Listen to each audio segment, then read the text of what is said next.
মহাসড়কে ঈদযাত্রার পরিস্থিতি জানাতে গাজীপুরের চন্দ্রা থেকে আমাদের সঙ্গে যুক্ত হচ্ছেন সহকর্মী নাজমুল হুদা। নাজমুল, জানাবেন যে মহাসড়কে এখনকার পরিস্থিতি কেমন দেখতে পাচ্ছেন? তমা, আপনাকে ধন্যবাদ। আপনি যেমনটি বলছেন তার আগে একটি প্রতিবেদন দেখাচ্ছিলেন, এবং আমি যদি বলি যে গাজীপুরের চন্দ্রাতে আমরা যে এখন যে জায়গাটা দাঁড়িয়ে আছি, এবং প্রায় 20 কিলোমিটার কিন্তু যে যানজট রয়েছে দুই পাশেই।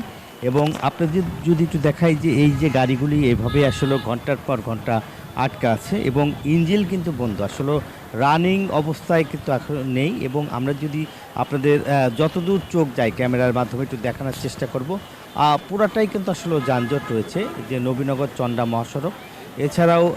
এছাড়াও কিন্তু যে গাজীপুর টাঙ্গাইল মহাসড়কের কিন্তু একই চিত্র।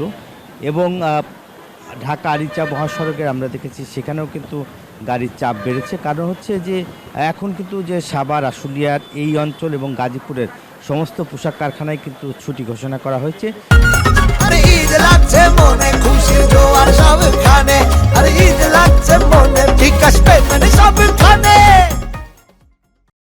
যার ফলে কিন্তু এই বৃষ্টির মধ্যেই কিন্তু তারা নারীর টানে বাড়ি ফিরতে পরিবারের সাথে ঈদ করতে চায়, এবং এই ঈদের কারণে আসলে তারা বাড়তি ভাড়া দিয়ে হলেও তাদেরকে এখন যেতে হচ্ছে, যেহেতু ছুটি হয়েছে। এবং আমরা দেখেছি যে এখনও অসংখ্য যাত্রী রয়েছে এবং বাস কাউন্টারগুলোতে, এবং বাসের সিট না থাকলেও কিন্তু তারা পণ্যবাহী যে ট্রাক, সেই পণ্যবাহী ট্রাকে কিন্তু চড়ে যাচ্ছে। সেই পণ্যবাহী ট্রাকে কিন্তু যে হাইওয়ে পুলিশের পক্ষ থেকে বলা হচ্ছে যে তারা যেন বাসের ছাদে এবং ট্রাকে যেন না যায়, সে কারণে আসলে কাজ করছে। তারপরেও তাদের কথা মানছেন না, এবং নিয়ম না মেনেই কিন্তু আসলে মূলত তারা এভাবেই আসলে যাচ্ছে।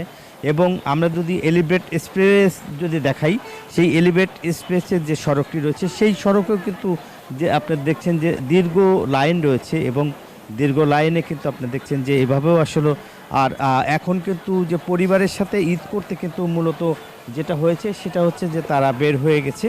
এবং যেহেতু জেনে গেছে 28 তারিখে ঈদ, আর ঈদের মাত্র আসলে একদিনই বাকি রয়েছে, এবং আগামীকাল শেষ হলে কিন্তু তার পরের দিনই ঈদ। এই কারণে আসলে এখন পরিবারের সাথে তারা ঈদ করতে যাচ্ছে। এই ছিল আমার কাছে গাজীপুরের চন্দ্রা থেকে ঈদে ঘরে ফেরা মানুষের সর্বশেষ তথ্য। তমা। নাজমুল, ধন্যবাদ আপনাকে।